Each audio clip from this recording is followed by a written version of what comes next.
आंबट काही पदार्थ असतात, स्पेशली आपण जर फळांचं वर्गीकरण करायचं म्हटलं तर ज्याला आपण सायट्रस म्हणू शकतो, जे आंबट फळं म्हणू शकतो.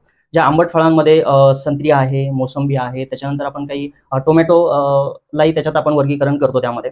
तर असे पदार्थ किंवा असे फळं जे आहेत हे खाल्ल्याच्या नंतर हे नैसर्गिकरित्या ऍसिडिक असतात. फक्त मसालेदार पदार्थच तुम्हाला ऍसिडिटी क्रिएट करू शकतात असं नाहीये. पण मसालेदार पदार्थ खाल्ल्याच्या नंतर बऱ्याच लोकांच्या ऑब्झर्वेशनमध्ये असं बघायला मिळतं की त्यांची अशी कॉमन तक्रार असते की आम्ही मसालेदार खाल्लं त्याच्यानंतर आम्हाला ऍसिडिटीचा त्रास जाणवला. पण त्याच्यासोबत इतरही काही घटक असतात, जसं की बाहेरचं जेवण केलेलं असतं, भरपूर प्रमाणात जेवलेलं असतो आपण, किंवा त्याच्यासोबत लेट नाईट जेवण केलेलं असतं, किंवा झोप अपुरी झालेली असते. नमस्कार मित्रो, मी डॉक्टर सम्राट जानकर, तुमचा पोटाचा डॉक्टर. पुन्हा एकदा गटफिट क्लबमध्ये तुमचं स्वागत आहे.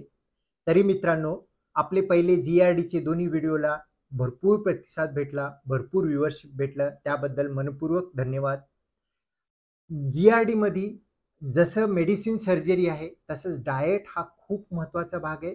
म्हणून या व्हिडिओमध्ये डाएट आणि GRD म्हणजे आपल्या GRD ॲसिडिटीमध्ये काय खायचं काय नाही खायचं ह्याबद्दल गॅस्ट्रोडायटिशियन म्हणजेच डॉक्टर भूषण सर आपल्याला मार्गदर्शन करतील आणि आपले बरेच गैरसमज दूर करतील. तरी जास्त वेळ न घेता आपण व्हिडिओकडे जाऊया. तत्पुरती एक विनंती आहे, आपण भरपूर जण व्हिडिओ बघितला, त्यापैकी 95% लोक आपले व्हिडिओ अबाधितपणे बघतात पण सबस्क्राईब नाही केलेलं. तरी विनंती करतो सगळ्यांनी आमचा चॅनल गटफिट क्लब सबस्क्राईब करावं आणि आवडल्यास व्हिडिओ दुसऱ्यांना शेअर करावा. चला तर मित्रांनो, आपण खायचं काय नाही खायचं काय GRD मध्ये ह्याबद्दल भूषण सरांकडे समजून घेऊया.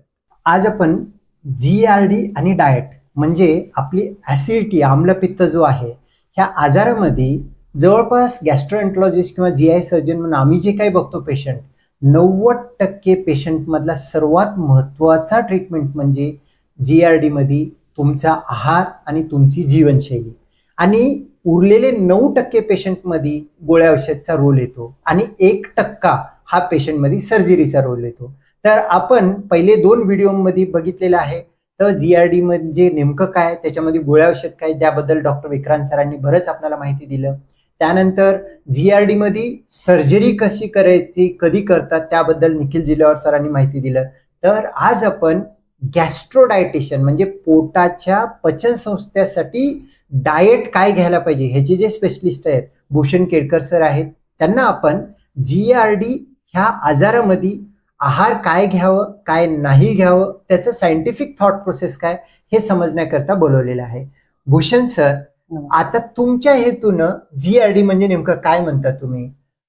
GRD जर आपण सोप्या भाषेत जर समजून घ्यायचं म्हटलं तर आपल्या जठरामध्ये जे काही आम्ल तयार होतं ते आम्ल हळुवारपणे अन्ननलिकेतून वरती येणं आणि अन्ननलिकेतून वरती आल्याच्या नंतर त्यामध्ये एक इरिटेशन क्रिएट करणं, ज्याच्यामुळे तुम्हाला हार्टबर्न होऊ शकतं, म्हणजे छातीत जळजळ किंवा छातीत दुखणं असे काही लक्षणं त्यामध्ये बघायला मिळतात, ज्याला आपण GRD साधारणतः समजू शकतो. ओके, आता जर करता GRD एखाद्याला आहे, GRD म्हणा, ऍसिडिटी म्हणा, छातीत जळजळ होतं, आम्लपित्त म्हणा, अशा व्यक्तींना सर्वात महत्वाचे म्हणजे तुमच्या कन्सल्टेशनच्या डायटिशियनच्या टायमाला काय आहार किंवा काय नाही खायला पाहिजे सांगता, तुम्ही काय सजेस्ट करता? बरोबर. तर याच्यामध्ये आपण सगळ्यात अगोदर काय टाळावं या गोष्टींवरती सुरुवात करतो. तर सुरुवातीला सगळ्यात महत्त्वाचा सल्ला जो असतो तो असतो तुमच्या तळलेल्या आणि तेलकट पदार्थांच्या बाबत. याचं कारण असं आहे की जेव्हा आपण तेलकट किंवा तळलेले पदार्थ खातो तेव्हा तुमच्या डायजेशनवरती किंवा तुमच्या पचन संस्थेवरती अतिरिक्त दबाव वाढतो आणि ज्या दबाव वाढल्यामुळे तुमच्या पोटामध्ये तुमच्या जठरामध्ये आम्लाचं प्रमाण हे वाढायला लागतं. आणि जसं जसं आम्लाचं प्रमाण वाढतं तसं जठरावरती एक प्रकारचा दबाव तयार होऊन जे काही आम्ल एक्स्ट्राचं किंवा अधिकचं बनलेलं आहे ते वरती अन्ननलिकेत हळूहळू सरकायला लागतं, ज्याच्यामुळे तुम्हाला किंवा पेशंटला जनरली छातीत जळजळ होणे किंवा जे आपण GRD किंवा ऍसिडिटी रिलेटेड जे काही लक्षणं आहेत ते दिसायला लागतात. ह्याच्या व्यतिरिक्त आणखीन कोणते आहार म्हणता येईल? याच्या व्यतिरिक्त जर आपण विचार केला तर मसालेदार पदार्थ असतात किंवा झणझणीत पदार्थ ज्याला आपण म्हणतो, तर अशा पदार्थामुळे घडतं काय की तुमची जी काही इसोफेजियल म्युकसाची जी लायनिंग असते ती डायरेक्टली इरिटेट व्हायला लागते किंवा तुमचे जे काही ऍसिड्स किंवा आम्ल ज्याला म्हणतो आपण, त्याचं सिक्रेशन वाढायला लागतं. आणि हे सिक्रेशन वाढल्याच्या नंतर ते हळूवारपणे परत जसं आता आपण चर्चा केली तसं वरती यायला लागतं आणि तेच लक्षणं मग परत आपल्याला बघायला मिळतात. आणि काही फळभाजी पण म्हणू शकता आपण. हो, जसं की आता आंबट काही पदार्थ असतात. स्पेशली आपण जर फळांचं वर्गीकरण करायचं म्हटलं तर ज्याला आपण सायट्रस म्हणू शकतो, जे आंबट फळं म्हणू शकतो. ज्या आंबट फळांमध्ये संत्री आहे, मोसंबी आहे, त्याच्यानंतर आपण काही टोमॅटो लाई त्याच्यात आपण वर्गीकरण करतो त्यामध्ये. तर असे पदार्थ किंवा असे फळं जे आहेत हे खाल्ल्याच्या नंतर हे नैसर्गिकरित्या ऍसिडिक असतात. म्हणजे याच्यामध्ये आम्लाचं प्रमाण ऑलरेडी जास्त असतं. परंतु जेव्हा आपण असे फळं खातो तेव्हा आपल्या पोटामध्ये गेल्याच्या नंतर त्याचं सिक्रेशन वाढून त्याची तीव्रता वाढते आणि हळूहळू ते अन्ननलिकेतून परत वरती यायला सुरुवात होते. ज्यामुळे आपल्याला स्पेशली ज्यांना ऍसिडिटीचा त्रास आहे किंवा ज्यांना रिफ्लक्सेसचा त्रास आहे तो त्रास हळूहळू वाढून अजून त्याची तीव्रता वाढत जाते. ओके, नेमकं आपण कोणतेही फळं खाणं चांगलं म्हणून सांगतो, पण ह्याच्यामध्ये ऍसिडिक फळं काही काळासाठी बंद करायला आपण सांगतो, कारण ऍसिडिटी मध्ये ते अग्रिवेट होऊ नये म्हणून. बरोबर, ठीक आहे. आणि इव्हन बेव्हरेजेस वगैरे पण, अल्कोहोल वगैरे पण, ते पण असं म्हणता येईल आपल्याला. बरोबर बरोबर. आता बेव्हरेजेस बद्दल जर बोलायचं म्हटलं तर स्पेशली जे काही कोल्ड ड्रिंक्स, कार्बोनेटेड ड्रिंक्स म्हणतो आपण त्याला, ज्याच्यामध्ये कोको कोला, पेप्सी वगैरे अशा अनेक प्रकारचे कोल्ड ड्रिंक्स किंवा पेय मार्केटमध्ये उपलब्ध आहेत. आणि आजकालच्या जीवनशैलीमध्ये बहुधा सगळ्यांच्याच खाण्यापिण्यामध्ये ते खूप फ्रिक्वेंटली येतात. हे पदार्थ काय करतात की तुम्ही ज्यावेळेस ते ड्रिंक करता किंवा पिता, तर पिल्याच्या नंतर ऑलरेडी आपण भरपूर सारं जेवण केलं असतं किंवा कधी काळी असंही होतं की आपण उपाशीपोटी ते पेय पितो. तर हे पिल्याच्या नंतर त्याच्यामध्ये एक गॅस बनतो, म्हणजे पोटामध्ये आपल्या जठरामध्ये गॅसेस बनायला लागतात, ज्याच्यामुळे पोटाचा जो भाग आहे तो फुगला जातो किंवा त्याच्यामध्ये फुगा तयार होतो, एक बुडबुडे तयार होतात, ज्याच्यामुळे तुमच्या इसोफेगेलचा जो काही वॉल असतो त्याच्यावरती प्रेशर क्रिएट होतं आणि त्याची जी काही टायटनिंग असते ती लूज होऊन ऍसिड वरती येऊन त्याच्यामध्ये जळजळ छातीमध्ये वाढायला सुरुवात होते. सर, बरेच आहाराचे नावं तुम्ही सांगितले. बरोबर. जर का सायंटिफिकली जर का सांगायचं झालं तर झणझणीत जर का मसालेदार घेतलं तर नेमका काय होतो, का बरं ऍसिडिटी वाढायला पाहिजे? हो, तर झणझणीत पदार्थ जेव्हा आपण आपल्या खाण्यामध्ये ऍड करतो तर ते खाल्ल्याच्या नंतर जी काय आपली इसोफेजियल जे लाइनिंग असतं किंवा जो म्युकोसा लाइनिंग असतं ते डायरेक्टली इरिटेट होतं. ठीक आहे. आणि ती इरिटेट झाल्यामुळे तुम्हाला जे काही लक्षणं हे वाढायला लागतात किंवा हळूहळू दिसायला लागतात. इरिटेशन झालं आणि तिथे इन्फ्लेमेशन झालं तर थोडंही ऍसिड आलं तर त्यांना ते सिम्पटम आहे. बरोबर, इन्फ्लेमेशन क्रिएट होतं. इन्फ्लेमेशन क्रिएट झालं की ही खूप कॉमन गोष्ट आहे की ज्याच्यामध्ये तुम्हाला ते जाणवायला लागतं लक्षणाच्या माध्यमातून. कॉफी, चॉकलेट आणि अल्कोहोल ह्याच्यामध्ये नेमकं काय बरं ऍसिडिटी होते? कॉफी, चॉकलेट हे असे पदार्थ ज्यावेळेस आपण आपल्या आहारामध्ये ऍड करतो तर तेव्हा आपली जी काही लोअर इसोफेगल जी वॉल असतं, एक्झॅक्टली, तर त्या वॉलची जी काही टाइटनिंग असते किंवा त्याची जी क्षमता असते, कॅपॅसिटी असते, ती लूज होते. ठीक आहे. आणि ती लूज झाल्याच्या नंतर मग यामध्ये हे लक्षणं अजून जास्त त्याची तीव्रता वाढते. म्हणजे वॉल प्रॉपर क्लोज होत नाही. वारंवार चॉकलेट, अल्कोहोल वगैरे घेत असाल तर ते वॉल जो आहे लूज राहतं. ते लूज असल्यामुळे थोडंही जठरामध्ये ऍसिड झालं तर फूड पाईप मध्ये येऊन ऍसिडिटी त्यांना लक्षण जाणवू शकतं. अगदी बरोबर. अल्कोहोल झालं, carbonated drink, Coca Cola, Thums Up वगैरे घेतात, त्याच्यामध्ये का बरं ऍसिडिटी होतो? ते तर थोडंसंच घेतलेलं असतं ना. बरोबर. त्याचं प्रमाण जरी कमी असलं तरी त्या पिण्यामुळे, कार्बोनेटेड ड्रिंक्समुळे एक प्रकारचे बुडबुडे तयार होतात. म्हणजे आपल्या स्टमकमध्ये त्याच्यामुळे खूप जास्त जागा व्यापली जाते आणि त्या जास्त जागा व्यापल्यामुळे आपल्या स्टमकमध्ये एक प्रकारचा फुगा तयार होतो किंवा ते फुगतं एक प्रकारचं. आणि स्टमक फुगल्यामुळे तुमचं जे काही वॉल आहे तो रिलॅक्स होतो. ठीक आहे. आणि तो रिलॅक्स झाल्याच्या नंतर मग जे ऍसिड असतं, म्हणजे इव्हन आपल्या पोटामध्ये जरी कमी आपण खाल्लेलं असेल किंवा अगदी कमी प्रमाणात आपण घेतलेला असेल आहार, तरी ते वरती लूज असल्यामुळे ते आम्ल जे आहे किंवा ऍसिड जे आहे ते वरती सरकून मग ते लक्षणं परत वाढायला लागतात. ट्रान्झिएंट लोअर इसोफेजियल रिलॅक्सेशन म्हणतात. म्हणजे ज्या वेळेला आपण असे कार्बोनेटेड ड्रिंक घेतो ते जसं आपण बाहेर बघतो त्याला बुडबुडे येतात, बरोबर, तसं ते बुडबुडे निर्माण झाल्यानंतर स्टमक आणखीन रिलॅक्स होतं. रिलॅक्स, त्यामुळे तिथला वॉल लूज झाल्यामुळे तिथलं ऍसिड वरती येऊन तुम्हाला वारंवार त्रास द्यायला चालू होतं. अगदी बरोबर. फॅट आणि कार्बोहायड्रेट जास्त घेतल्यानं तरी ऍसिडिटी म्हणतो, म्हणजे ऑइली पदार्थ म्हणजे फॅटी पदार्थ. तर ते का बरं, तसं का बरं होतं? मुळात फॅट युक्त किंवा चरबीयुक्त जो आहार असतो हा आपली पचनक्रिया जी आहे त्याला मंदावतो, किंवा जी आपली मोटिलिटी असते ती अफेक्ट करायला सुरुवात करतं. आणि जेवढं तुमची पचनक्रिया मंदावते तेवढं ऍसिडचं प्रमाण तुमच्या स्टमकमध्ये वाढायला लागतं, आणि हे वाढल्याच्या नंतर अगेन परत आपल्याला ते लक्षणं तसे दिसायला लागतात. आणि म्हणतात की पोटभर खूप जेवण केलं, आज खूप चांगलं जेवण होतं, ऍसिडिक जेवण होतं, पण खूप पोटभर जेवण केलं, जास्त जेवण केल्यामुळे पण ऍसिडिटी होतो. ते का बरं होतो? त्याचं कारण असं आहे की आपल्या स्टमकची एक विशिष्ट क्षमता असते, पण ज्यावेळेस आपण त्या क्षमतेनुसार जेवतो किंवा त्या इंटेन्सिटीमध्ये किंवा त्या क्वांटिटीमध्ये जेवतो, आपण त्याला डेन्स म्हणू शकतो, तर खूप जास्त जेवल्याच्या नंतर जे ऍसिड बनतं, तर ते ऍसिड बनल्याच्या नंतर आपल्या पोटामध्ये एक प्रकारची जी काही पोकळी असते किंवा जी जागा असते जी आपल्याला हवी असते थोडीफार ऍसिडसाठी, तर ती राहत नाही. आणि ती कमी पडल्यामुळे काय होतं की तुमचा जो काही इसोफिगल वॉल जो असतो तर तो वॉल लूज होतो, त्याच्यामध्ये शिथिलता येते, आणि मग ते ऍसिड येण्यास अजून जास्त मदत मिळते आणि ते खूप सहजासहजी वरती यायला लागतं. म्हणजेच आपल्या पोटामध्ये जर करता 200 ml भरण्याची कॅपॅसिटी असेल, बरोबर, तर तुम्ही 150 आणि 160 ml भरलं तर त्याची क्षमता चांगली असते, डायजेशन चांगलं होते. तुमच्या पोटामध्ये 200 ml ची जागा आहे, आणि मी जेवण केलं इथपर्यंत झालं, पूर्ण गच्च झालं, किंवा आपण जातो लग्नाला वगैरे किंवा पाहुणचार म्हणून खाऊ घालतात, खूप चांगलं अन्न झाले असं पंचपक्वान होतो, पोटाला जागा जितकी त्याच्यापेक्षा जास्त खाल्लं तर ते ज्या वेळेला काम करायला चालू करतो ते वरती येणारच, आणि रिफ्लक्स होणार, त्रास होणार, ऍसिडिटी, इंडायजेशन होणार. बरोबर. लेट नाईट नेमकं खाल्ल्यामुळे ऍसिडिटी का बरं होतो, का व्हायला पाहिजे? नैसर्गिकरित्या जेव्हा आपण उशिरा जेवतो रात्री, तर त्यावेळेस ऍक्च्युली शरीराची जी काही पचन क्रिया असते किंवा जी पचन संस्था म्हणतो त्याची कार्यक्षमता मंदावलेली असते नैसर्गिकरित्या, ठीक आहे. आणि जेव्हा आपण असं अन्न जास्त प्रमाणात किंवा थोडंसं लेट नाईट जेवल्याच्या नंतर ते पचन व्यवस्थित होत नाहीये, आणि पचनक्रिया व्यवस्थित न झाल्यामुळे आपल्या पोटामध्ये ऍसिडचं प्रमाण हे ऑटोमॅटिकली वाढत जातं.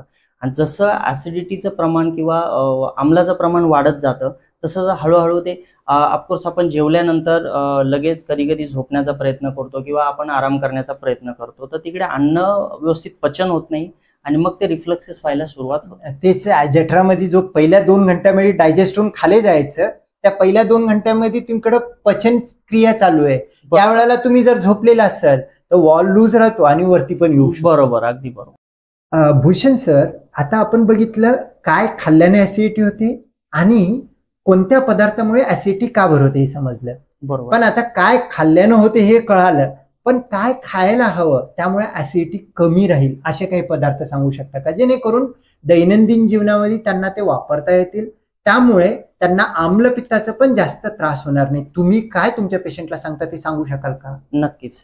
तर याच्यामध्ये सर्वप्रथम आपण जे पहिलं प्राधान्य देतो ते देतो आपण हिरव्या पालेभाज्या आणि काही फळं, ठीक आहे. तर हिरव्या पालेभाज्यामध्ये जसं आपण काही पालक म्हणू शकतो, मेथी म्हणू शकतो, त्याच्यानंतर काही फळभाज्यांचाही याच्यामध्ये आपण समावेश करू शकतो, जसं भोपळा आहे, दोडका आहे, जे टिपिकल इंडियन फळभाज्या आपण म्हणू शकतो, ज्या आपल्याकडे सहजासहजी उपलब्ध असतात, ठीक आहे. तर अशा प्रकारच्या फळभाज्या, हिरव्या फळभाज्या किंवा हिरव्या पालेभाज्या या जर आपण आपल्या आहारामध्ये जर ऍड केल्या किंवा समाविष्ट केल्या तर तुम्हाला तुमच्या ऍसिडिटीच्या त्रासामध्ये भरपूर प्रमाणात मदत करतात. ओके. आणि दुसरे काही फळभाज्यामध्ये काही असं फळ सांगता का? आता सायट्रस फळ खाऊ नका म्हणता, ऍसिडिक, कोणते असे फळ आहेत ज्यामुळे ऍसिड वाढणार नाही, तसं काही तुम्ही सांगू शकाल का? नक्कीच नक्कीच. आता याच्यामध्ये सगळ्यात महत्वाचं म्हणजे आपण केळीचं उदाहरण घेऊ शकतो, त्याच्यानंतर सफरचंद आहे. हे फळ सहजासहजी मार्केटमध्ये सगळ्या सीझन मध्ये उपलब्ध असतात आणि ते आपण सहजासहजी खाऊ शकतो. बरोबर. हे फळ नॅचरली ऍसिडिटी कमी करतात किंवा ऍसिडिटी वाढू नये यासाठी ते मदत होते याच्यामध्ये. आणि आजच्या जो काही सीझन चालू आहे त्याच्यामध्ये टरबूज, खरबूज हा सुद्धा एक खूप चांगली फळ आहे, त्याच्यामुळे ऍसिडिटी होणार नाही असं म्हणता येईल? डेफिनेटली. ऍक्च्युली ते फळ, कारण ते स्पेशली या ज्या सीझन जो सुरू आहे सध्या या सीझनच्या अकॉर्डिंगली जर विचार केला तर पाणीदार फळ आहे, ज्याच्यामुळे हायड्रेशनलाही मदत होते आणि त्याच्यासोबत पचनासही मदत करा, कारण त्याच्यामध्ये बऱ्याचशा प्रमाणात चांगल्या प्रकारे फायबर्स असतात आणि पचायला हलके असतात. जेवढं पचायला अन्न हलकं तेवढं तुमचं ऍसिडिटी कंट्रोल करण्यामध्ये तुम्हाला जास्त मदत मिळते. आणि चिया सीडला सुद्धा व्हॅल्यू आहे का ऍसिडिटी कमी करण्यामध्ये? नक्कीच.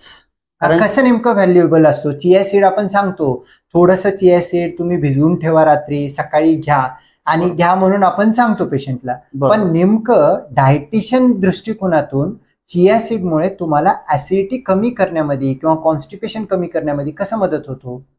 त्याचं वैज्ञानिक कारण आपण थोडंसं डिस्कस करू शकतो. जसं चिया सीड आलं किंवा सब्जा आलं, तर याच्यामध्ये बऱ्याचशा प्रमाणात भरपूर प्रमाणात फायबर्स असतात, जे आपल्या पचनासाठी सगळ्यात महत्वाचा घटक म्हणून मानला जातो. दोन्ही सॉल्युबल इनसॉल्युबल दोन्ही. Exactly sir. सो जेवढे फायबर्स उपयुक्त पदार्थ आपल्या आहारामध्ये इन्क्लूड असतील तेवढं तुम्हाला पचनास मदत होते. पचन जेवढं तुमचं चांगलं होईल तेवढं ऍसिडिटी किंवा त्याचं सिक्रेशन हे मेंटेन राहतं, आणि हे सर्व मेंटेन राहिल्यामुळे तुम्हाला त्याचे लक्षणं दिसत नाहीत किंवा ते जनरली आपल्या बाबत असं घडत नाही. किती घ्यायला पाहिजे चिया सीड, किती राहायला पाहिजे? त्याचं एक विशिष्ट प्रमाण जर आपण डिस्कस करायचं म्हटलं तर 2 ते 2.5 ग्रॅम पर पर्सन, म्हणजे अडल्टसाठी आपण त्याचं रेशो ठरवतो. Okay okay. आणि भिजून घेतलेलं नेहमी सकाळी. बरोबर, अगदी बरोबर. चपाती आणि रोटी ह्यापैकी ऍसिडिटीच्या पेशंटला काय घ्यायला नाही पाहिजे, आणि घ्यायचं तर कोणतं घ्यायला पाहिजे, आणि त्याचं वैज्ञानिक कारण काय असतं? जर आपण चपाती आणि रोटी म्हणजे जर आपण मैद्याच्या रोटीबद्दल जर बोलत असू, मैदा किंवा ज्वारीची रोटी, ज्वारीची, तर याच्यामध्ये जर आपण थोडा विचार केला तर तुलनेमध्ये ज्वारीची भाकरी किंवा ज्याला आपण होल ग्रेन्स म्हणतो, हे पचनासाठी नेहमी हलकं असतं. ठीक आहे. हे पचनासाठी हलकं असल्यामुळे तुम्हाला ऍसिडिटी मध्ये खूप सारी मदत होते. चपातीमध्ये काही असे प्रथिने असतात जे पचायला थोडेसे तुलनेमध्ये जड असतात. ते जड असल्यामुळे, जसं आपण उदाहरणासाठी घेऊ शकतो ज्याच्यामध्ये ग्लुटेन वगैरे असतं, विच इज मोस्ट कॉम्प्लेक्स. ते असल्यामुळे काय होतं की तुम्हाला पचनक्रियेवरती अतिरिक्त ताण येतो आणि त्याच्यामुळे ऍसिडचं सिक्रेशन वाढू शकतं. म्हणजे एखाद्याला जर का ऍसिडिटीचा प्रॉब्लेम होत असेल तर काही दिवस जर का गव्हाचं अन्न, मैदाचं अन्न जर का बाजूला ठेवून जास्तीत जास्त ज्वारीचं भाकर वगैरे खाण्यामध्ये जर का असेल तर त्यांना ऍसिडिटी मधून रिकव्हर होण्यासाठी मदत होऊ शकतो. अगदी बरोबर, अगदी बरोबर. जर का डाएटचं इतकं आपण बघितलं, तुम्ही काही जीवनशैलीमधील बदल सांगू शकता का जे तुम्ही तुमच्या पेशंटला सांगता? कारण हा एक इंटिग्रल पार्ट आहे ज्यामुळे तुमच्या ऍसिडिटी कमी करता येईल. अशा जीवनशैलीमधील बदल काही सांगू शकाल का? नक्कीच नक्कीच. आता याच्यामध्ये सगळ्यात महत्वाचा मुद्दा आहे की हल्लीच्या जीवनशैलीनुसार बरेच लोक आपल्याला असे बघायला मिळतात की जे त्यांच्या रुटीन लाईफमध्ये व्यायामाचा खूप मोठा अभाव आपल्याला बघायला मिळतो, जे अगदीच व्यायाम करत नाहीयेत. त्याच्यानंतर जो काही त्यांची कामाची पद्धत असते, हा पूर्णपणे डेस्क जॉब असल्यामुळे शरीराच्या हालचाली ह्या गरजेपेक्षाही कमी होतात. त्याच्यामुळे तुम्हाला ऍसिडिटीसाठी खूप जास्त त्रास होऊ शकतो. दुसरी गोष्ट, व्यायामाच्या नंतर तुम्हाला योग्य पाणी पिणं, योग्य प्रमाणात पाणी घेणं, तुमच्या शरीराला हायड्रेशन मेंटेन करणं. किती पाणी घ्यायचं? किमान अडल्टसाठी एक 3 ते 4 लिटरच्या दरम्यान पाणी घ्यायला हवं. पण यामध्ये एक सगळ्यात महत्वाचा मुद्दा की बरेचसे लोक माहितीच्या आधारे काही प्रयोग करतात. तर याच्यामध्ये ज्या लोकांना विशेष करून किडनीचे आजार आहेत अशा लोकांनी हे टाळावं, कारण त्यांनी त्यांच्या डॉक्टरांचा सल्ला घेऊनच त्यांचं पाण्याचं प्रमाण ठरवून घ्यावं. आणखीन काही जीवनशैलीमधील बदल सांगू शकाल का? जसं की आता अजून एक सगळ्यात महत्वाचा बदल जो असतो तो म्हणजे झोप. हल्ली जे काही आपलं अर्बन लाईफस्टाईल आहे शहरी भागामध्ये, इव्हन आजकाल खेडोपाडी इंटरनेट किंवा टीव्ही किंवा ह्या जे काही मनोरंजनाच्या गोष्टी आहेत याच्यामुळे बरेचसे लोक लेट नाईट जागतात किंवा रात्री उशिरापर्यंत जागतात, ज्यांची झोप कमी होत नाही. हे एक सगळ्यातलं प्रमुख कारण आहे ज्याच्यामुळे ऍसिडिटी वगैरे वाढते. झोपेनंतर आपण व्यायाम तर चर्चेत घेतलाच आहे. योगा मेडिटेशन आपण करू शकतो. योगा मेडिटेशनमुळे पण त्याच्यामध्ये भरपूर प्रमाणात आपल्याला फायदा होऊ शकतो. भूषण सर, ह्या राऊंड मध्ये आपण काय करूया, काही जे काही मिथ्स आहेत, मिथक आहेत, त्या गोष्टी आपण बरोबर करण्याचा प्रयत्न करूया. फक्त मसालेदार पदार्थ किंवा झणझणीत पदार्थ घेतल्यानंच ऍसिडिटी होतो, दुसऱ्या गोष्टीनं होत नाही, हे बरोबर आहे का चुकीचं आहे? नाही, चूक आहे. याचं कारण असं आहे की फक्त मसालेदार पदार्थच तुम्हाला ऍसिडिटी क्रिएट करू शकतात असं नाहीये. पण मसालेदार पदार्थ खाल्ल्याच्या नंतर बऱ्याच लोकांच्या ऑब्झर्वेशन मध्ये असं बघायला मिळतं की त्यांची अशी कॉमन तक्रार असते की आम्ही मसालेदार खाल्लं त्याच्यानंतर आम्हाला ऍसिडिटीचा त्रास जाणवला. पण त्याच्यासोबत इतरही काही घटक असतात जसं की बाहेरचं जेवण केलेलं असतं, भरपूर प्रमाणात जेवलेलो असतो आपण, किंवा त्याच्यासोबत लेट नाईट जेवण केलेलं असतं, किंवा झोप अपुरी झालेली असते. अशा अनेक घटक त्याच्यासोबत, त्याच्यामुळे फक्त मसालेदार पदार्थांनी सगळ्यांना ऍसिडिटी होते हे संपूर्णपणे चुकीचं आहे. दूध हा घेणे म्हणजे काय करतात, मला ऍसिडिटी होतं म्हणून दूध घेतात, हे कितपत योग्य आहे? घेणं बरोबर आहे ऍसिडिटी मध्ये का चुकीचं आहे? चुकीचं आहे. त्याचं कारण असं की आजकाल बऱ्याच लोकांकडून असं ऐकायला मिळतं, बऱ्याच पेशंटकडून असं ऐकायला मिळतं की दूध घेतल्याच्या नंतर त्याच्यामध्ये ऍसिडिटीमध्ये फरक पडतो, किंवा आम्ही तात्पुरत्या प्रमाणात आम्हाला त्याच्यामध्ये रिलीफ मिळतो. नक्कीच तात्पुरत्या प्रमाणात काही वेळेसाठी रिलीफ मिळू शकतो, परंतु त्याचे जे काही सिम्पटम्स आहेत हे अजून जास्त वाढू शकतात. का बरं तसं होतं? त्याचं कारण असं आहे की दुधामध्ये खूप जास्त प्रमाणात फॅट असतं. त्याच्याप्रमाणे काही असे कॉम्प्लेक्स प्रोटीन्स असतात. विशेष करून आपण एका प्रोटीनचा उल्लेख करू शकतो ज्याला आपण केसिन म्हणू शकतो, बरोबर. तर केसिन एक असं प्रोटीन आहे की जे पचनासाठी सर्वात जास्त जड असतं, हेवी असतं, बरोबर. तर ते हेवी असल्यामुळे तुमच्या पचनक्रियेवरती खूप अतिरिक्त ताण येतो, आणि तो अतिरिक्त ताण आल्यामुळे तुमच्या पोटामध्ये ऍसिडचं सिक्रेशन वाढून तुम्हाला ते अन्ननलिकेत येऊन त्रास होऊ शकतो. ओके, म्हणजे ऍसिडिटी होते, जळजळ होते म्हणून दूध घेणे हा योग्य नाही. सर तुम्ही कार्बोनेटेड ड्रिंक नको म्हणता, अल्कोहोल नको म्हणता, दूध नको म्हणता, नेमकं जर ऍसिडिटी व्हायला तर काय पेय घ्यायला पाहिजे ज्यामुळे मला ऍसिडिटी कमी जाणवेल? काय घेतलेलं बेटर? बरोबर. सगळ्यात महत्वाचं म्हणजे याच्यामध्ये अगदी घरगुती उपायांचा जर आपण विचार केला तर फार जास्त काही करण्यासारखं नसतं, परंतु एक महत्वाचा याच्यामध्ये एक सल्ला आपण लक्षात घेऊ शकतो, तो म्हणजे पाणी. कारण याच्यापासून कुठल्याही प्रकारचे तोटे होत नाहीयेत, ठीक आहे. आणि जसं जसं आपण पाण्याचं प्रमाण हळूहळू थोड्या थोड्या वेळाने सिपवाईज घेतो, तसं तुमचं जे काही स्टमक ऍसिड आहे ते डायल्यूट होण्यासाठी मदत होते. आणि जसं जशी ती ऍसिड डायल्यूट व्हायला लागतं तसं तुम्हाला थोडा आराम बघायला मिळतो.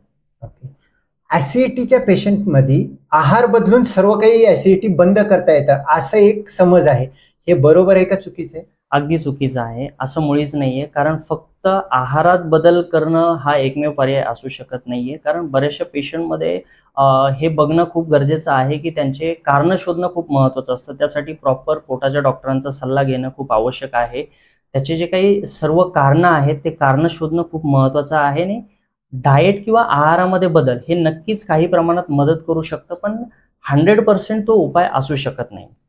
असं मांडूयात का, तुम्हाला जर का तो ऑकेजनली होत असेल, कधीतरी ऍसिडिटी होते, काही कारणास्तव होत असेल, काही पार्टी केली, झोप नाही झाली, तर त्यावेळेला तुमचा आहार वगैरे बदलून बघा.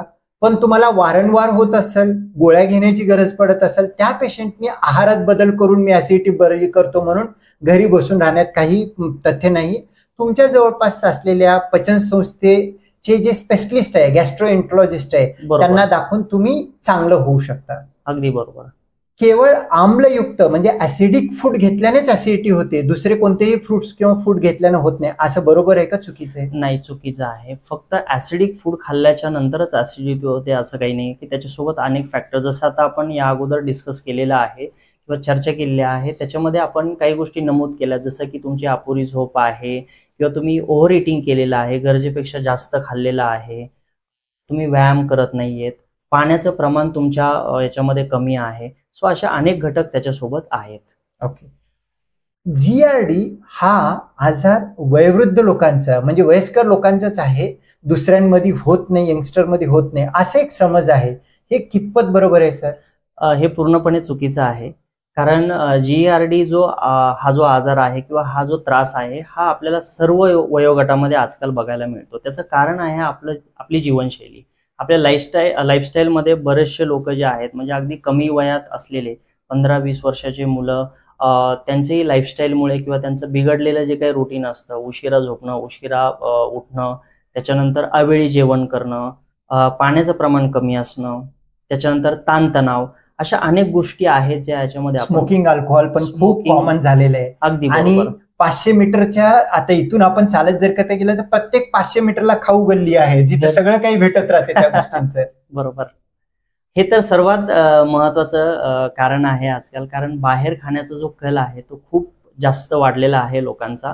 आणि हे असं म्हणू शकतो की सगळ्यात आपण टॉपवरती घेऊ शकतो या कारणाला. कारण तिथलं ऑइल चांगलं नसतो, मॅक्सिमम टाइम पाम ऑइल असतो, आणि अन्न जो आहे जो मार्केटमध्ये कोणीही घरगुती माणूस घेऊन जाणार नाही तसा अन्न त्यांनी आणून तुम्हाला फ्राय करून देतात. आणि त्यामध्ये पण कालचं जर उरलेलं असेल तर घरी आपण फेकून देतो, पण अशा ठिकाणी खाऊ गल्लीमध्ये फेकून देत नाही, ते दुसऱ्या दिवशी प्रिझर्व करून फ्रीजमध्ये ठेवून तेच खाऊ घालतात. त्यामुळे सुद्धा ऍसिडिटीचा किंवा पचन संस्थेचा त्रास जास्त होतो. अगदी बरोबर, अगदी बरोबर. मला ऍसिडिटी असेल तर मी उपाशी राहतो, त्यामुळे माझी ऍसिडिटी बरे होते, हे कितपत योग्य आहे? ते अगदी चुकीचं आहे. कारण जेवढं तुम्ही ऍसिडिटीमध्ये उपाशी राहाल तेवढे तुमची जी काही म्युकोसा लाइनिंग आहे त्याला तुम्हाला त्याचं डायरेक्टली इरिटेशन होऊन तुम्हाला त्याचा त्रास होऊ शकतो. त्यामुळे काहीतरी प्रमाणात तुम्ही खाणं हे सगळ्यात योग्य आहे. म्हणजे ऍसिडिटी असेल तर पूर्ण न जेवण्यापेक्षा थोडं थोडं घेतलेलं बेटर, थोडंफार रेस्ट दिलेलं ते पण चांगलं. बरोबर. काही लोकांना रात्रीची ऍसिडिटी खूप जास्त असते झोपताना, म्हणून त्यांनी काय करतात, डोक्याखाली 1 उशी 2 उशी घेऊन झोपतात. हा बरोबर आहे का चुकीचा आहे? हे चुकीचं आहे थोडंफार. तर याचं आपण थोडं विश्लेषण जर करायचं म्हटलं तर जेव्हा आपण रात्री झोपण्याच्या अगोदर भरपूर प्रमाणात जेवलेलो असतो, बरोबर, तर जेवण झाल्याच्यानंतर ज्यावेळेस आपण डे टाईममध्ये स्टँडिंग पोझिशनमध्ये असतो किंवा आपण बसलेलो असतो त्यावेळेस ग्रॅव्हिटेशनल फोर्समुळे जे काही आपल्या स्टमकमध्ये ऍसिड बनतं ते स्टमकमधलं ऍसिड वरती तेवढ्या अशा प्रमाणात येत नाहीये. गेलं तरी ऍसिडिटीचा तो प्रमाण खाली येतो, वरती राहत नाही. बरोबर बरोबर. परंतु झोपल्याच्या नंतर घडतं असं की ज्यावेळेस ग्रॅव्हिटेशनल फोर्स ब्रेक होते तेव्हा तुमची जी काही एसोफेजियल लाईन असते आणि तुमचा जो पोटाचा भाग असतो हा एका समतल लाईन मध्ये येतो. जठर आणि फूड पाईप, पहिलं असं होतं, इथं जठर होतं, इथं फूड पाईप होतं. बरोबर. आता झोपल्यानंतर असं झालं, इथं जठर आणि हे फूड पाईप, त्यात उजव्या कुशीला झोपलं तर मग तुमची जठराचा मध्यभाग आणि फूड पाईप सगळे एका लाईनीला आलं. म्हणजे इथं जर का ऍसिड वरती गेलं तर ग्रॅव्हिटेशन काम करणारच नाही. आणि त्यात त्या पर्सनने जर का उशी डोक्याखाली घेतलं, फक्त मान असं होईल पण ऍसिडिटीला होणार नाही. मग तशा कंडिशन मध्ये आपल्याला वेज पिलो, जो की ऑनलाईन आता खूप कॉमनली भेटतं, जे वेज पिलो जो आहे फक्त तुमची जी काही हेड एंड आहे किंवा डोकं आहे ते वरती नाही करत, तुमचं पूर्ण पार्श्वभाग पाठीपासून वरती करतं. आणि त्यामुळे काय होतं, ऍसिड येतं पण वरती जाऊ शकत नाही, गेलं तरी खटकन खाली येतं, त्यामुळे नॉक्चर्नल ऍसिडिटी होणार नाही असं म्हणता येईल का? बरोबर बरोबर. आणि त्याच्या व्यतिरिक्त आपण ठोकळे पण सांगतो, तुमच्या कॉटच्या खाली ठोकळे पण ठेवलं, कॉट तुमची समतोल जर असेल तर ऍसिड इथला जो काही जठरामधला आहे फूड पाईप मध्ये येऊन तुम्हाला त्रास करेल.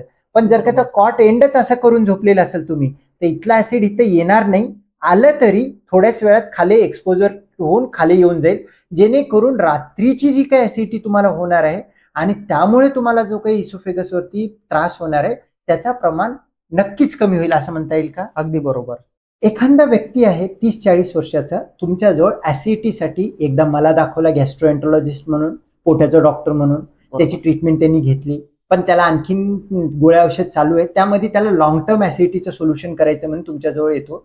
एखाद्या 30 ते 40 वयाच्या पर्सनसाठी एक आयडियल डाएट प्लॅन म्हणून तुम्ही काय सांगता, काय काय खायचं, कसं खायचं सांगता, त्याबद्दल सांगू शकाल का? नक्कीच. तर सर्वप्रथम तर आपण अगोदर चर्चा केल्याप्रमाणे त्यांनी त्यांच्या आहारामध्ये हिरव्या पालेभाज्या, फळभाज्या आणि काही सांगितलेल्या फळांचं त्याच्यामध्ये समावेश करावा, जेणेकरून त्यांना याच्यामध्ये खूप साऱ्या प्रमाणात मदत होऊ शकते. दुसरी आणि सगळ्यात महत्त्वाची अशी गोष्ट आहे की ज्यामध्ये त्यांनी त्यांचं जे काही मीलची फ्रिक्वेन्सी आहे ती थोडी चेंज करून बघायला हवी, ज्यामध्ये जसं की ते दिवसभरात जर 3 मील घेत असतील किंवा ते भरपूर प्रमाणात खात असतील तर त्याचं व्यवस्थित डिस्ट्रीब्युशन करणं खूप महत्त्वाचं आहे. म्हणजे 3 मीलचं डिस्ट्रीब्युशन जर करायचं म्हटलं तर आपण ते 4 ते 5 मील पर्यंत करू शकतो. अगदी शक्य झालं तर 6 मीलमध्ये केलेलं अतिउत्तम. तर अशा प्रकारचं जर वर्गीकरण केलं, त्याच्यामध्ये अजून एक महत्त्वाची गोष्ट आपण इन्क्लूड करू शकतो, होल ग्रेन्स वगैरे, जसं बाजरी, ज्वारी वगैरे अशा प्रकारचे जे काही अन्नधान्य आहेत हे आपण ऍड करू शकतो. पाण्याची विशेष करून काळजी घ्यावी, थोड्या थोड्या प्रमाणात, परंतु दिवसभराचा जो काही आपला कोटा आहे 3 ते 4 लिटरचा तो पूर्ण करण्यावरती जास्तीत जास्त भर द्यावा.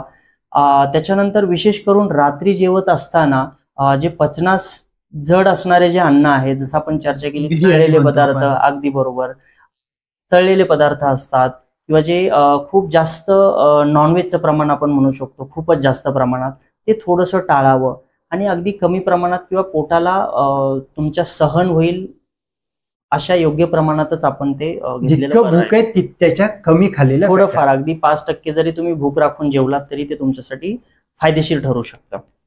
कॉमनली ओपीडी मध्ये आम्ही सांगतो की जीआरडी किंवा पचन संस्थेचा सगळ्यात महत्वाचा वैर म्हणजे दुश्मन कोण म्हटलं तर संध्याकाळचं जेवण.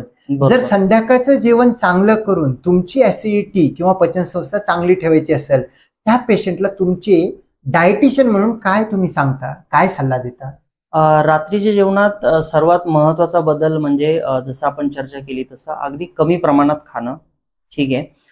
त्याच्यासोबत असे हलके टायमिंग कोणतं कमी प्रमाणात आणि कोणत्या टायमिंगला सांगता? तर टायमिंग बाबत जर बोलायचं म्हटलं तर शक्य तेवढं सूर्यास्त किंवा सूर्यास्ताच्या अगोदर जेवलेलं तर ते सर्वोत्तम आहे, पण त्याच्यापेक्षा जास्त लेट होऊ देऊ नये. जेवढं तुम्ही अगोदर जेवाल म्हणजे 5 ते 7 हा टाइम फ्रेम मी सांगू शकतो तुम्हाला की हा सगळ्यात बेस्ट आहे, की जेणेकरून आपण या वेळेला जर जेवलो, आपण जर 7 वाजता जेवलो तर 9 ते 10 वाजेपर्यंत आपण सर्वसाधारणपणे झोपायला हवं, किंवा जरी आपण नाही झोपलो तरी 2 ते 3 तासाचा वेळ निघून गेलेला असेल, अन्न तुमचं व्यवस्थित पचन झालेलं असेल तेव्हा, की जेणेकरून जठरामधून छोट्या आतडीमध्ये गेलेला असेल, पुढे पास झालेला असेल, त्यामुळे ऍसिडिटीचा प्रॉब्लेम राहणार नाही. अगदी बरोबर. कमी खा आणि साधं इझिली डायजेस्टेबल खा, बरोबर, आणि लवकर खा, जेणेकरून तुम्हाला तो अन्न जो काही खाल्लेला आहे तोच तुम्हाला ऍसिडिटी म्हणून रात्री त्रास देणार नाही असं म्हणता येईल. बरोबर. अगदी. घरगुती ऍसिडिटीसाठी उपाय कोणते तुम्ही सजेस्ट करता? तर घरगुती ऍसिडिटी मध्ये जर आपण उपायाबद्दल बोलायचं म्हटलं तर पाणी हा सगळ्यात पहिला उपाय येतो, की थोड्या वेळाने आपण पाण्याचं व्यवस्थित प्रमाणात आपण घेत राहणे. पाण्यासोबत जर दुसरा जर घटक आपण जर चर्चेला घ्यायचा म्हटलं तर जसं जेवणानंतर थोडंफार शतपावली करणं आपण म्हणू शकतो, किंवा थोडंफार चालणं वगैरे म्हणू शकतो, किंवा मूव्हिंग राहणं थोड्या वेळासाठी, की जेणेकरून ते अन्न पचून आपल्या पुढे पास जर झालं तर तुम्हाला ऍसिडिटीचा त्रास होणार नाही. लठ्ठपणा किंवा वजन जास्त असल्यामुळे ऍसिडिटी होतं म्हणतात, तशा पेशंटला तुम्ही काय सजेशन करता? याच्यामध्ये सगळ्यात पहिला सल्ला असतो वजन कमी करण्याचा.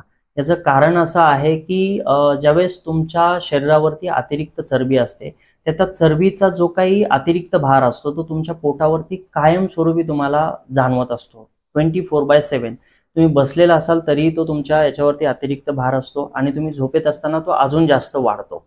तर वजनाचा सततचा वाढणारा जो दबाव आहे पोटावरचा, याच्यामुळे तुमची जी काही स्प्लिंटर वॉल ज्याला आपण म्हणतो, तर त्या वॉलवरती प्रेशर क्रिएट होऊन त्याची जी काही एक क्षमता असते, ती क्षमता एका काळानंतर कमी होऊन तुम्हाला तो कायमस्वरूपीचा त्रास राहू शकतो. म्हणजे ओबेसिटी जर असेल आणि ऍसिडिटी होत असेल तर हा कधीही चांगला की ऍसिडिटी सोबत त्यांचा लठ्ठपणा कमी करण्याच्या दृष्टिकोनातून पण त्यांना आहार घ्यायला हवं, जेणेकरून त्यांना दोन्हीचा फायदा चांगला भेटेल. अगदी बरोबर. ओके. आता जाता इतका मोठा पॉडकास्ट झाला, एक चांगला संदेश जीआरडी मध्ये डाएट बद्दल काय देऊ शकता आमच्या व्ह्युअर्सला? याच्यामध्ये सगळ्यात महत्वाची गोष्ट आहे की जी आता माहिती आपल्या माध्यमातून आता सगळ्यांपर्यंत पोहोचत आहे, ती माहिती जर शेवटपर्यंत जर त्यांनी व्यवस्थित ऐकली किंवा बघितली तर याचा भरपूर सारा, आणि त्याच्याप्रमाणे जर त्यांनी इम्प्लिमेंटेशन केलं, काही त्याच्या बेसिसवरती जर काही प्रयोग केले तर ते नक्कीच फायदेशीर ठरू शकतात. याच्या व्यतिरिक्त जर काही अडचणी जर तुम्हाला आल्याच तर त्यासाठी आम्ही उपलब्ध आहोत. आज ज्याला कोणाला अडचण येईल जवळपासची असेल तर इथं भेटू द्या, किंवा त्यांच्या नियर बाय गॅस्ट्रोएंटरोलॉजिस्ट आणि डायटिशियनला भेटलं तर त्यांना त्याच्याबद्दल ते चांगला हे भेटेल. नक्कीच. म्हणजे सेल्फ ट्रीटमेंट पेक्षा तुम्ही एका तज्ञाचा सल्ला घेतलेला हा नेहमी बरा. आणि जाता जाता असं म्हणता येईल, जीआरडी असेल तर तुमची जीवनशैली, तुमचा जो काही डाएट आहे तो 90% आहे, गोळ्या औषध हा 9% आहे, सर्जरी 1% आहे, आणि तुम्ही 90% जर फोकस केला तुमचं पचन संस्था चांगलं राहील, तुमचा हेल्थ चांगलं राहील आणि सर्व काही बरं होईल.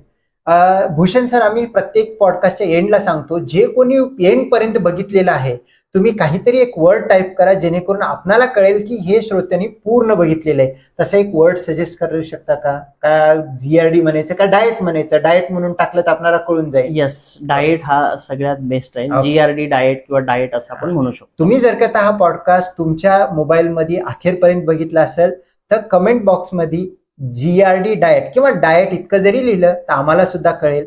आणि तुम्हाला ह्याच्या व्यतिरिक्त काही गोष्टी माहिती होत नसतील, समजत नसेल डाएट बद्दल, तर तुम्ही कमेंट बॉक्समध्ये टाका, आम्ही त्याच्याबद्दल उत्तर देण्याचा प्रयत्न करू. काही लागलंच तर भूषण सर अवेलेबल असतात ऑनलाईन वगैरे कन्सल्टेशनसाठी, त्यांना तुम्ही कनेक्ट करू शकता. असेच पचन संस्थेमध्ये डाएटचा रोल खूप मोठा आहे. आणखीन काही गोष्टींसाठी भूषण सर आहेत किंवा आणखीन कोणी एक्सपर्ट डायटिशियन आहेत, त्यांना आपण घेऊन येऊया, त्यांच्यासोबत संभाषण करूया. आतापर्यंत व्हिडिओ बघितल्याबद्दल धन्यवाद.